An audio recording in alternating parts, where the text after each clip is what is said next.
Ladies and gentleman अस्सलाम वालेकुम। उम्मीद है तमाम अहबाब बखैर आफियत होंगे। जैसा कि आपसे मैंने लास्ट टाइम एक वादा किया था कि सिक्योर रीनेक्स की बंदिश के हवाले से जो उसके मुमकिना किरदार हो सकते हैं, मैं वो आपके सामने रखूँगा और फ़ैसला आपने करना है, मैंने नहीं करना। क्योंकि मैंने वो तमाम हालात और वाक़यात आपके सामने रखने हैं, फिर आपको फ़ैसला करने में आसानी होगी, बजाय इसके कि मैं किसी एक शख्स को पिन पॉइंट पे रखूं कि जी फ़लाँ हो सकता है या फ़लाँ हो सकता है। ये फ़ैसला आपने करना है। अपनी गुफ्तगू शुरू करने से पहले मैं एक और भी आपको बता दूं कि एक्चुअली मेरे बराबर में जो विला है, वहाँ पे कोई कंस्ट्रक्शन का काम हो रहा है, तो मुमकिन है कि बीच में कोई शोर शराबे की आपको आवाज़ आए, तो उसके लिए मैं एडवांस आपसे माज़रत चाहूँगा। और आज की जो वीडियो है, इसमें जो मैंने आपसे वादा किया था कि मैं इंशाल्लाह आपको एक कंक्लूजन दूंगा, और फिर ये मेरी आखिरी वीडियो होगी रिगार्डिंग B4U SRG या रिगार्डिंग सैफ अरमान खान न्याजी, और उसके बाद मेरे बाप की भी तौबा है। ये आगे चल के मैं आपको हालात वाक़यात रखूँगा, फिर मेरी जगह पे आप अपने आप को रख के खुद फैसला कीजिएगा कि अगर मेरी जगह पे आप हों तो आपको क्या करना होगा, आप क्या फैसला करते। तो मैं टू द पॉइंट आपके साथ ज़रा कंक्लूजन की तरफ आना चाहूँगा कि पहले मैंने आपके साथ कुछ वीडियो सीरीज़ में कुछ हकायक रखे थे रिगार्डिंग सैफ अरमान खान न्याजी, उनकी एक्स फैमिली, और जो मिस्टर तौसीफ़ आमिर है उनके हवाले से। अगर तो आपने वो वीडियोस नहीं देखी तो मेरे यूट्यूब चैनल पे वो अवेलेबल हैं, आप उनको ज़रूर देखिएगा। उससे आपको अंदाज़ा हो जाएगा कि जो बात मैंने की उसको आने वाले वक्त पे हम लोग छोड़ देते हैं, मैं किस हद तक ठीक, मैं किस हद तक गलत। लेकिन मैं रिकॉर्ड की दुरुस्तगी के लिए ये सारी चीज़ें इसलिए रिकॉर्ड पर ला रहा हूँ कि केस आज भी चूँकि ज़ीरो पॉइंट पे है, अभी तक ये जो इतने जलसे जुलूस धरने और सारा कुछ हुआ, और अपनी मर्जी के उनके जज भी उन्होंने अपॉइंट करवा लिए, और बड़ी सिफारिशें और सारा कुछ। लेकिन जिसे कहते हैं, मेरा ख्याल ये ना करते हुए 12-15 पेशियां गुजर गई, सिर्फ डेट पे डेट ही चली। तो लेकिन फ़र्द जुर्म अभी तक आयद नहीं हुआ, ना फ़र्द जुर्म आयद हुआ, ना अभी ट्रायल स्टार्ट हुआ। सैफ अरमान न्याजी, उसका आईडी कार्ड ब्लॉक है, उसका पासपोर्ट जब्त है, उसका नाम ECL में शामिल है, उसकी प्रॉपर्टीज़ और उसके बैंक अकाउंट सीज हैं। वो जिन तमाम अहबाब को बचपन से शौक़ था ना एडवेंचर करने का, वो अपने तमाम वो सारे शौक़ जो है वो अब भी पूरे कर सकते हैं। अभी भी कुछ नहीं गया है, अब भी वो आपकी एक्सेस में है। आप उसके दरवाजे तक पहुंच तो जाते हैं, लेकिन हिम्मत नहीं होती कि उसको ज़रा नॉक कर सके आप। तो खैर, तो ये चीज़ें मैं इसलिए ज़रा रिकॉर्ड पे लाना चाह रहा हूँ कि उन वीडियोस को ज़रूर देखिएगा। जो मुझे जो चीज़ एक महसूस हो रही है, जो चीज़ मैंने फील की, आने वाला वक्त साबित करेगा कि सैफ अरमान खान न्याजी, उनकी कराची वाली फैमिली, उनकी मौजूदा फैमिली, और मिस्टर तौसीफ़ आमिर, ये तमाम लोग एक पेज पर हैं। और एक पेज पर किस तरह से हैं कि आपको आने वाला वक्त साबित करेगा। एक चीज़ तो आपने गुज़श्ता डेट पे देख ली होगी कि वो शख्स, चूँकि वकला के कुछ एथिक्स होते हैं, कि जो सैफ अरमान खान न्याजी की लीगल टीम का एक मेन हिस्सा था ना, मेन, माशाल्लाह बहुत अच्छे वकील हैं, बड़े पाए के वकील हैं, बहुत एक्सपेंसिव वकील हैं वो, और बड़े हाई रिप्यूटेड वकील हैं। कोई आम, कोई नथु फतू टाइप वो वकला में उनका शुमार ही नहीं होता। लेकिन वक्त ने देखा कि जिन साहब ने हमारे अहबाब को अपने इंटरव्यू में कहा था कि मेरे पास तो कुछ भी नहीं है, मैं पता नहीं किस तरीके से गुजारा कर रहा हूँ, लेकिन उनका वकील कौन था? जिनकी फीस माशाल्लाह करोड़ों में है, लाखों में तो उनके सिर्फ मुंशी ले जाते होंगे, जिनकी फीस करोड़ों में है।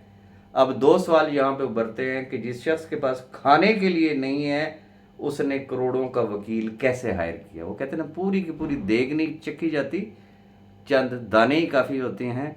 और अभी तो पार्टी शुरू हुई है, आने वाले वक्त में आपको मज़ीद अंदाज़ा हो जाएगा, और आप इस चीज़ को मॉनिटर कीजिएगा कि वकील जो भी खड़ा होगा, चाहे वो तौसीफ आमिर साहब का की तरफ से हो, तो चाहे वो जरीना भाभी की तरफ से हो, तो चाहे वो सैफ साहब की तरफ से हो, उसकी रूट्स को चेक कीजिएगा, उनके चैम्बर्स को चेक कीजिएगा, उसके बैकग्राउंड से आपको अंदाज़ा हो जाएगा कि ये इतने बड़े वकला कहाँ से हायर हो रहे हैं, इनका डाकखाना कहाँ से जाके मिल रहा है, और इनकी करोड़ों की फीस कौन दे रहा है, ये ध्यान में रखिएगा। अगली चीज़, यही जो मेरे भोले भाले भाई हैं, जिनको अभी तक मेरी बातें शायद समझ में नहीं आ रही है, ये भी आने वाले वक्त में उन्हीं वकला के नरगे में होंगे, चूंकि उन्होंने प्रीटेंड कुछ इस तरीके से करना है कि जी हमसे बड़ा सैफ रहमान न्याजी का दुश्मन ही कोई नहीं है, लिहाजा हमारे मशवरे पे चलो, हमारे रिकमेंडेड वकला को हायर करो या हमें हायर करो। ये मुमकिन तौर पे आपको हाई कोर्ट में भी नजर आएंगे, या आपको सुप्रीम कोर्ट में भी नजर आएंगे, लेकिन एक सवाल जरूर उभरेगा कि ये करोड़ों के वकील, इनकी फंडिंग कौन कर रहा है, हु इज बिहाइंड देम? तो फिर इंशाल्लाह one and only that will be mister Saif Rahman Khan Niazi, जिसने अपने वकला अपनी स्ट्रेटजी के मुताबिक, मुतासरीन को भी वकला उसने ही दे देने हैं, जो हमारे अहबाब इस वक्त अदालतों में गए हुए हैं उसको भी वकला उसी ने ही दे देने हैं, तौसीफ आमिर के भी वकला उसी के ही होंगे, जरीना भाभी के भी वकला उसी के ही होंगे, और फिर फैसले किसकी मर्जी के मुताबिक होंगे? वन बाय वन, जो मैं एक वर्ड कहता हूं, पतली गली से सारे के सारे निकल जाएंगे। अगर निकल गए तो जिम्मेदार सिर्फ वो अहबाब होंगे जो इस वक्त अदालतों में हैं, जो इस वक्त इदारों में हैं, जिन्होंने पूरा पूरा ठेका लिया हुआ है कि जी आप देखें तो सही कि क्या होता है। मुद्दे की तरफ कोई भी शख्स नहीं आ रहा। अब दो सूरतें हैं, उसमें दो चीज़ें आती हैं सामने, या तो वो वाकई बहुत सादा है, ये जो अल्लाह ने जो ऊपर वाला जो पोर्शन दिया है शायद ये उनका काम ही नहीं कर रहा, उनको कोई बात पल्ले नहीं पड़ रही, या फिर वो जानबूझ के इस गेम प्लान का हिस्सा हैं और वो अपना हिस्सा डाल रहे हैं ताकि बल्ले बल्ले भी होती रहे, और एंड पे जब इनके सामने ही वो पतली गली से सारे निकल रहे होंगे ना, आज फलाना बाइज्जत बरी, आज फलाना बाइज्जत बरी, और ये सिर्फ एक वीडियो बना के वहाँ से निकला करेंगे आपको इन्फॉर्मेशन दे के कि जैसा राजा रियाज ने कहा था वैसे ही आज फलाना बाइज्जत बरी हो गया, आज फलाना बाइज्जत बरी हो गया, और जब एंड होगा तो उस वक्त फिर सैफ रहमान न्याजी ने एक ही बात करनी है कि जी भाई जी मेरे को की लब रहे हो, जिन्हों को सारा कुछ हैगा सी उन्होंने तो तुसी बरी कर दिता। That's all. ये चीज़ ऑन रिकॉर्ड रखिएगा। अब आगे आ जाते हैं सिक्योरिटी नेक्स्ट की बंदिश के हवाले से 5 किरदार मैं आपको गिनवा देता हूं। Number 1 mister Saif Rahman Khan Niazi, number 2 Javed Khan, mister Faisal, ये 3 हो गए, और फिर उसके बाद हमारी वो बरखुरदारी मैडम अस्मा, और फिर जो नाम आता है वो आता है डॉक्टर महमूद मदनी साहब का। मैं पहले भी आपको बयान कर चुका हूं, वाइंड अप की तरफ आना चाह रहा हूं। फैसला आपने करना है। मैंने अपनी गुज़श्ता जो 4 वीडियोस की थी सिक्योरिटी नेक्स्ट की बंदिश के हवाले से, उसके पार्ट 4 में मैंने इन 5 शख्सियात को मुखातिब किया। किसी एक में इतनी अखलाकी जरूरत नहीं हुई कि मेरे उस सवाल का जवाब दे। वो सवाल क्या है, मैं यहां फिर रिपीट करता हूं, अगर अब भी उनके अंदर अखलाकी जरूरत है और अगर वो सच्चे हैं तो फिर ग्रुप्स में उसके प्रूफ शेयर करें। हवाई फायरिंग नहीं, अब तक बड़ी हवाई फायरिंग सुनी, इग्नोर की, बर्दाश्त किया। ये अगर ये ठेका सिर्फ राजा रियाज का नहीं है कि आपके हर सवाल का जवाब दे वो जिस तरीके से जैसे वो आपका जाती मुलाजिम है, अपने ऊपर भी कुछ लागू करें। जब आपसे कोई क्वेश्चन किया जाता है तो फिर उसका जवाब भी मिलना चाहिए है। पूरी स्टोरी मैं आपके साथ शेयर कर चुका हूं, लेकिन मैं कंक्लूजन क्या मैं आपको देना चाह रहा हूं। कमेटियां बनती रहीं, जिरगा बना, सारा कुछ हुआ।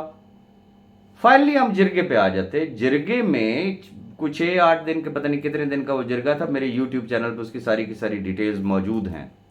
उसमें जिरगे के सरबराह शाह फैसल भाई, उनकी वीडियो भी मौजूद है, जहां डेली 6 दिन तक सुबह दोपहर शाम रात ड्राफ्ट ही चेंज होता था कि नहीं ये ड्राफ्ट ठीक नहीं, ऐसे होना चाहिए, ये ड्राफ्ट ठीक नहीं, ये ऐसे होना चाहिए। वो चेंज कौन करवाते थे?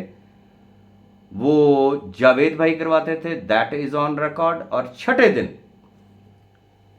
शाम में जो ड्राफ्ट फाइनल हुआ, उन्होंने कहा जी ये फाइनल है। मैंने कहा जी पक्की बात है, कंफर्म है, ये फाइनल है? उन्होंने कहा जी यस। लेकिन रात चूंकि 10 बजे का टाइम था, तो 10 बजे से कोई 5 मिनट पहले उन्होंने माजरत कर ली। उन्होंने कहा जी मेरी टीम एग्री नहीं। वो कहते जी ये ड्राफ्ट भी ठीक नहीं। अब जिरगे के कुछ असूल होते हैं, चूंकि जिरगे में ये चीज तय हुई थी कि ये जो स्टैंप पेपर लिखा जा रहा है, जो कमिटमेंट हो रही है, इसके गारंटर जो हैं वो जिरगे के सरबराह और जिरगे के बाकी तमाम लोग होंगे। लेकिन हुआ क्या, जैसे ही वो स्टैंप पेपर लिखा गया, आई थिंक मेरा ख्याल में शायद 25 तारीख को या किस डेट को वो स्टैंप पेपर लिखा गया था, मुझे याद नहीं है, जुलाई की। और उसके फौरन बाद ही इस्लामाबाद में 3 अगस्त को धरने की कॉल दे दी गई। अब उस धरने को रुकवाना किसका काम था? जिरगे का काम था। ये पहला जिरगा मैंने देखा जो पख्तून रवायात, जो बात बात में वो कहते जी हमारी तो ये रवायात है, कोई एक बंदा नजर नहीं आया जो अपने उन फैसलों पे अमल करवा सके। जबकि सारे voice note, each and everything that is on record, एक एक चीज का सबूत मौजूद है। और जिरगे के सरबराह का वो वॉइस नोट भी मेरे पास मौजूद है कि राय साहब आप ये काम करवाएं। जिसने हमारे रास्ते की रुकावट जो बना, मेरा 95 लाख लगा हुआ है, मैं अपने बाप का हुआ तो मैं उससे पैसे वसूल करूंगा। लेकिन खैर मैं इस पर ज्यादा बात नहीं करूंगा। मेरा ख्याल यह है कि उनको खुद ख्याल होना चाहिए अपने लफ्जों का, अपनी कमिटमेंट का। सवाल मैंने क्या किया था, ऑन रिकॉर्ड चीजें मौजूद हैं। जावेद भाई एफआईए के ऑफिस में गए, उन्होंने वहां पे वीडियो बनाई कि मैंने एप्लीकेशन दे दी। वो एसईसीपी के ऑफिस में गए, उन्होंने वहां से वीडियो बनाई। वो नैब के ऑफिस में गए, उन्होंने वहां पे वीडियो बनाई। जिरगा के सरबराह ने क्या फरमाया? उन्होंने कहा जी हमने अमल दरामद करवाया और हमने जावेद साहब से वो एप्लीकेशन ही वापस ले ली हैं। अब कोई इस तरीके का रौला ही नहीं है जी। ओके, आज मैंने खाकसार साहब की वीडियो देखी, उसने भी वही मेरे वाले ये अल्फाज यूज किए हैं कि वो कोई महबूबा के नाम पे कोई लेटर नहीं था, वो एक एप्लीकेशन थी। वो एक डिपार्टमेंट को दी गई, वो या वो 10 डिपार्टमेंट्स को दी गई। डिपार्टमेंटल डॉक्यूमेंटेशन जो होती है, या जो भी कम्युनिकेशन या कन्वर्सेशन आप कुछ भी कह लें, तो वो ऑन रिकॉर्ड होती है, उसका डायरी नंबर इशू होता है। मैंने क्वेश्चन ये किया था कि अगर जावेद भाई ने एप्लीकेशंस दी, मैंने लफ्ज क्या यूज किया, अगर दी, फड़ नहीं थी, सिर्फ लीडरशिप नहीं थी, वो सिर्फ बले बले कराने के लिए नहीं थी कि लला लला पड़ गई, बस ये अभी ब्लैकमेल हो जाएगा सैफर रहमान और बस ये पांव पड़ गई, ये कहेगा ये अपने पैसे पकड़ और मेरी जान छोड़। दी तो उसका डायरी नंबर उनके पास जरूर होगा, उसकी फोटोकॉपी उनके पास जरूर होगी, क्योंकि कॉपी मिलती है जब रिसीव करते हैं। वो एप्लीकेशन ग्रुपों में शेयर करें। अगर दी, नहीं दी तो होल हार्टेडली माने कि यार फड़ मारी थी, कुछ नहीं था इसके अलावा। अगर दी तो फिर जब वापस ली गई तो फिर वो भी ऑन रिकॉर्ड होती है, उसका भी डायरी नंबर होता है, उसकी भी फोटोकॉपी मिलती है। ग्रुपों में शेयर कर दें। मैं जावेद भाई और फैसल भाई का नाम ही नहीं लूंगा, मैं ये वो उन लोगों में फिर शामिल ही नहीं होंगे कि इन्होंने सिक्योर इनेक्स के दरवाजे बंद करवाए। उससे अगला नाम मैंने आपसे कहा मेरी बच्चों की जगह पे है, खातून है, मेरे लिए काबिल एहतराम है, मैडम अस्मा। उसके लिए मैं और कुछ भी नहीं कहूँगा। रीज़न कि अब सारी दुनिया उनको, इवन के एंटी ग्रुप भी उसको पहचान चुका है कि वो बेचारी सिर्फ जिसे कहते हैं ना, वो शोला बयां मुकर्रर है वो। और उसको जो कोई कह देगा तो उसने बगैर सोचे समझे बस उसने वो बात कर देनी है। और उसकी स्टेटमेंट भी ऑन रिकॉर्ड है कि किसी का बाप तो बंद नहीं करवा सका, लेकिन जुबान की अम्मा ने बंद करवा दी। वो भी इस चीज़ की वजाहत कर दे, क्या उसने भी सिर्फ फड़ मारी थी लोगों को इंप्रेस करने के लिए? उस वक्त तो बड़े कह कहे थे, या उसमें वाकई उसका भी कोई रोल था? बताएं तो सही ना, कम से कम कुछ सच तो उगले ना। किसी ने उनको नहीं कहा जाना, सच बयान करने में कोई हर्ज है? फिर उसके बाद जो मेन किरदार जो मुझे नजर आते हैं वो दो किरदार हैं सॉरी। वो है एक डॉक्टर महमूद मदनी साहब, या उनकी मजलिस शूरा के अरकान को भी उसमें आप शामिल कर सकते हैं, वेरी फ्रेंकली, इंतहाई माजरत के साथ। या फिर सैफुर्रहमान खान न्याजी। सितंबर के आखिरी वीक में ग्रुपों में नोटिस किसने शेयर किए थे? इन्हीं लोगों ने किए थे। ये जो 4-5 किरदार जो मैंने आपको गिनवाए हैं, इन्होंने क्रेडिट लिया, इन्होंने शाबाश ली, इन्होंने कहा ओ देखो तो सही ऐसी कीता किए गए। और वो मैसेज ऑन रिकॉर्ड मौजूद है सितंबर के लास्ट वीक का। किसका? डॉक्टर महमूद साहब का, कि मैंने अपनी मेहनत, अपनी तगोदो से एक नहीं 2 नोटिस जारी करवा दिए हैं। अब देखे तो सही मैं करता क्या हूं।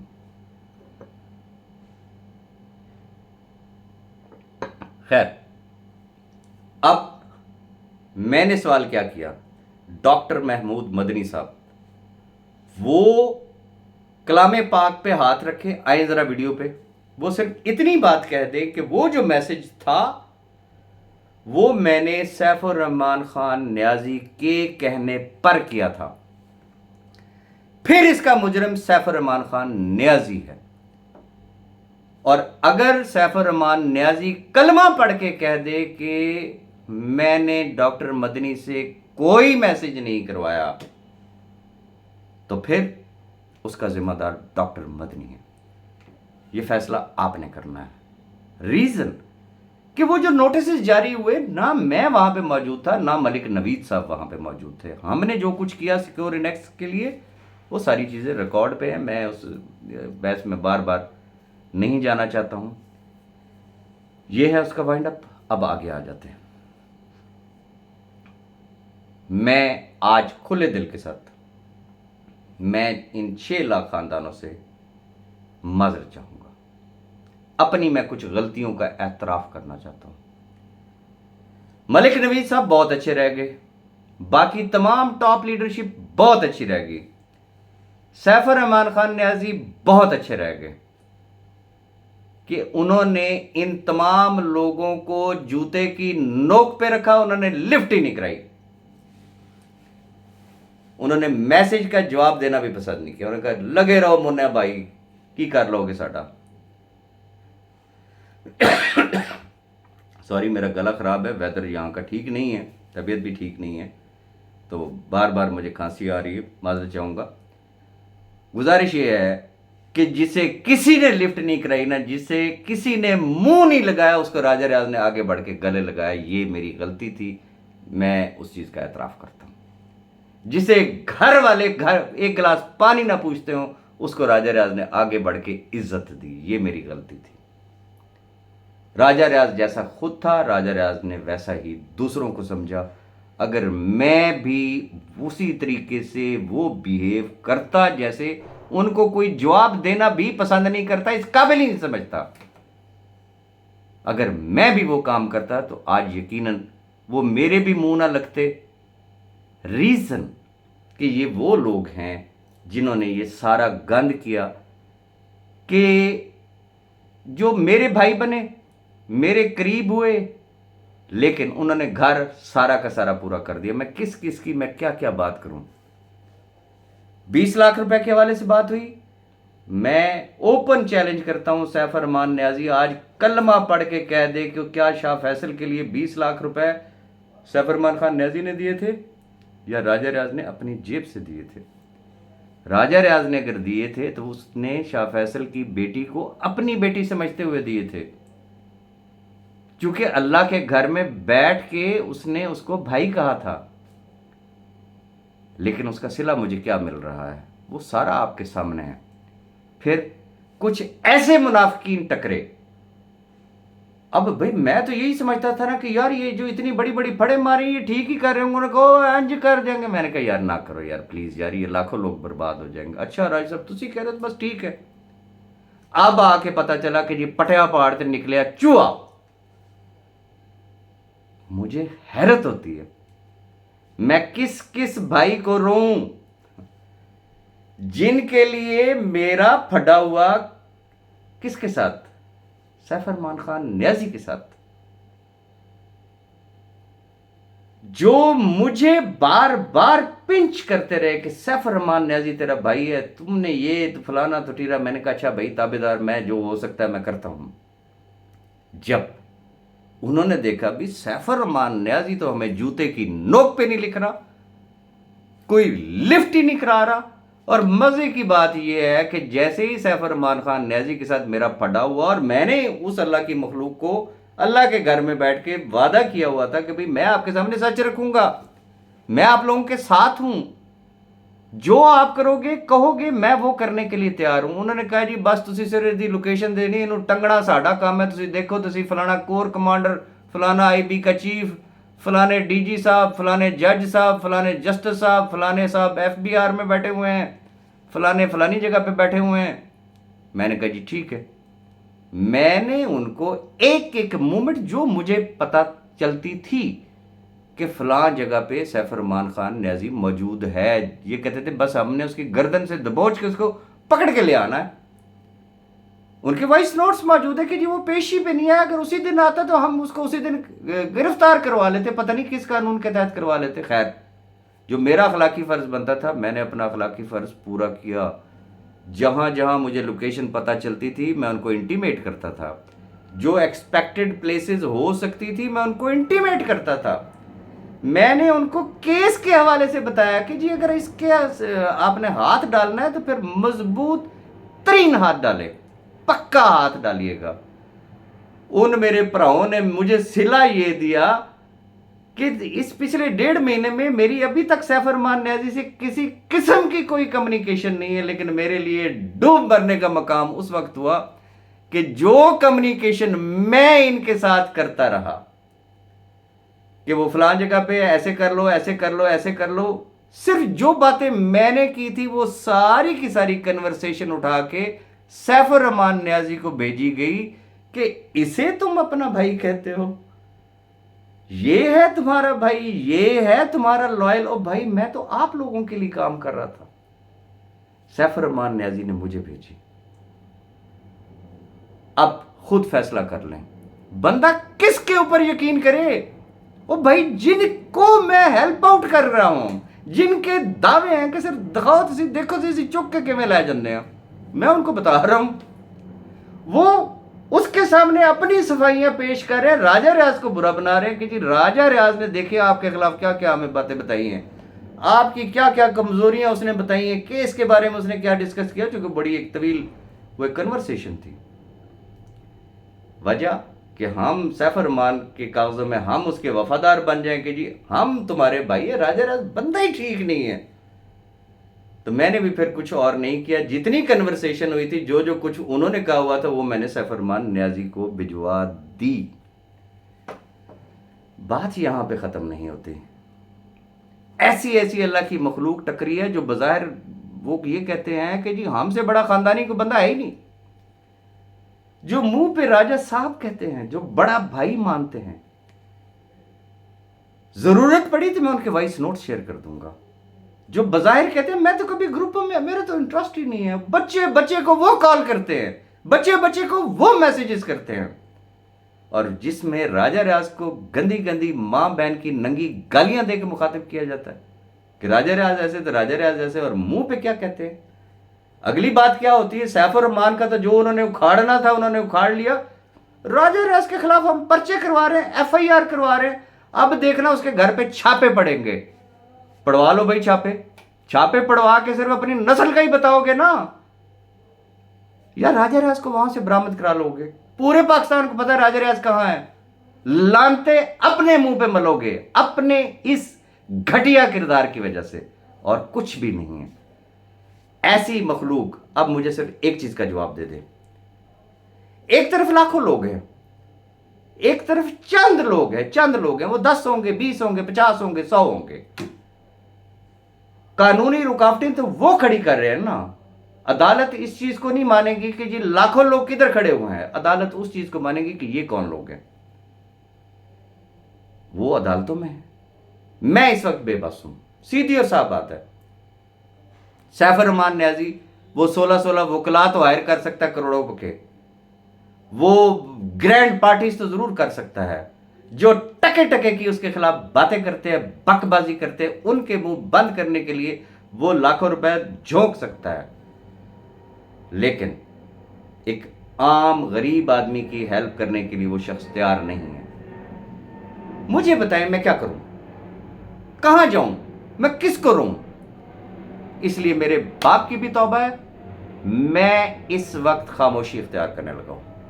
मैं बिल्कुल, और वो तमाम अहबाब जो इन घटिया तरीन लोगों के मैसेजेस मुझे फॉरवर्ड करते हैं, मैं उनसे भी हाथ जोड़ के रिक्वेस्ट करूंगा, हरगिज मुझे मत फॉरवर्ड करें। मैं किसी को कोई जवाब नहीं दूंगा। आज के बाद मेरी Saifur Rahman Niazi, B for you family, या इन थर्ड क्लास जो मखलूक है, इनके बारे में आपको किसी किस्म की कोई वीडियो नजर नहीं आएगी। मैं अल्हम्दुलिल्लाह, मैं पहले भी बता चुका हूं, मेरे पास इस वक्त दुबई का रेजिडेंट वीजा है, मेरा स्टेटस चेंज है। I am living at Dubai as per law of government of Dubai. I have the licence to promote any company. मेरी कंपनी अल्हम्दुलिल्लाह काम कर रही है और वो काम करती रहेगी। इसके अलावा मैंने एक और फैसला किया है, चूंकि मैं पहले भी इस चीज की वजाहत दे चुका हूं कि 1.5 साल का, 2 साल का ये पीरियड काफी पीरियड होता है। ये एक वक्त था, मैं जिस हद तक बर्दाश्त कर सकता था मैंने बर्दाश्त किया है। मैंने किसी कंपनी को ज्वाइन नहीं किया, but now I am going to join another company. I have to work internationally. Pakistan में कानून नहीं है, लेकिन बाकी पूरी दुनिया में कानून है। मैं वो काम करूंगा अपना। मैं अपने बच्चों की रोजी कमाने के लिए आया हूं यहाँ पे, मैंने अपने बच्चों की रोजी कमानी है। लेकिन ये जो लाखों खानदान है, अल्लाह को हाजिर नाजिर जान के एक बात कह रहा हूं, आप लोगों की मोहब्बत, आप लोगों का एहतराम, मैं उसका मकरूज था, हूं, मरते दम तक रहूंगा। और ला इलाहा इल्लल्लाह मोहम्मद रसूलुल्लाह जहां तक, जब तक मेरे जिस्म में जान है, जहां मेरा बस चला कि how to accommodate these 5 lakh families, मैं एक सेकंड नहीं लगाऊंगा। वो चाहे किसी और कंपनी के थ्रू हो, चाहे वो मिस्टर सैफुर रहमान खान न्याजी के थ्रू हो, चाहे वो, उसके लिए कोई भी तरीका अख्तियार करना चाहिए। दुआ सिर्फ ये करें कि जो मेरा एक विजन है, जो मेरी एक सोच है, जो मैं एक करना चाह रहा हूं, रब ताला मुझे उसमें कामयाबी अता करे, मुझे इस दुनिया में भी सुरखरू करे, मुझे इस आखिरत में भी सुरखरू करे। जाते जाते मैं सिर्फ इतनी बात कहूंगा, जिसने जो बकबाजी की, जिसने जो जो कुछ किया, मैं अल्लाह को हाजिर नाजिर जान के मैं सबको माफ कर रहा हूं। लेकिन फिर भी अगर ये अपने घटियापन से बाज ना आए, तो नीचे से लेके ऊपर तक एक एक बंदे का एक एक रिकॉर्ड मेरे सामने पड़ा हुआ है। मैंने पहले भी एक बात कही थी कि आजकल वैसे भी वो जिसे कहते हैं ना, लोगों की शलवारें उतारने का जो सीजन चल रहा है, तो शलवार सिर्फ उतारने की किसी और की कोशिश वो करे जिसका अपना नाड़ा जरा टाइट हो। अगर मुझे नहीं छेड़ेंगे तो मेरी तरफ से कोई जवाब नहीं आएगा, लेकिन अगर मुझे छेड़ेंगे तो फिर ये याद रखिएगा, मैं फिर किसी का कोई लिहाज नहीं करूंगा। जब मेरा कोई लिहाज नहीं करेगा तो मैं फिर एक एक का कच्चा छट्टा खोल के ग्रुप्स के अंदर इसी यूट्यूब चैनल के ऊपर शेयर करूंगा, और फिर उस वक्त मुझे कोई भी शख्स गिला ना करे। आज के बाद ये जितने अहबाब हैं ये जाने, सैफुर रहमान खान न्याजी जाने, फैसला हो लेने दे कि इनमें से बड़ा पहलवान कौन है और छोटा कौन है। ये मेरे अल्फाज याद रखिएगा कि ऑन रिकॉर्ड जिस वक्त ये फैसला हो गया कि इनमें से छोटा पहलवान कौन है, वो मुझसे ज़रूर रब्ता करेगा। जब मुझसे रब्ता किया जाएगा तो उस वक्त इंशाल्लाह मैं मायूस नहीं करूँगा और मैं एक्सपेक्ट करूँगा, और कोई करे या ना करे, एटलीस्ट सैफुर रहमान खान नियाजी को मेरी इस वीडियो का रिस्पांस देना चाहिए है। पब्लिक को हकायक बताने चाहिए हैं कि सच क्या है और झूठ क्या है। बाकी अगर कोई मेरी बात किसी भी दोस्त को बुरी लगी हो तो मैं माजरत चाहूँगा। अपनी दुआओं में याद रखिएगा। मेरी जो अगली वीडियो होगी, मैं कौन सी कंपनी ज्वाइन करने के लिए जा रहा हूँ, वो कौन सा सिस्टम है, वो इंशाल्लाह उसके हवाले से होगी। जाते जाते आने वाला नया साल आप तमाम अहबाब को बहुत बहुत मुबारक हो। मेरी दुआ है कि खुदा ताला ये आने वाला साल सबके घरों में वो खोई हुई खुशियाँ जो है वो दोबारा ले आए। Thank you very much.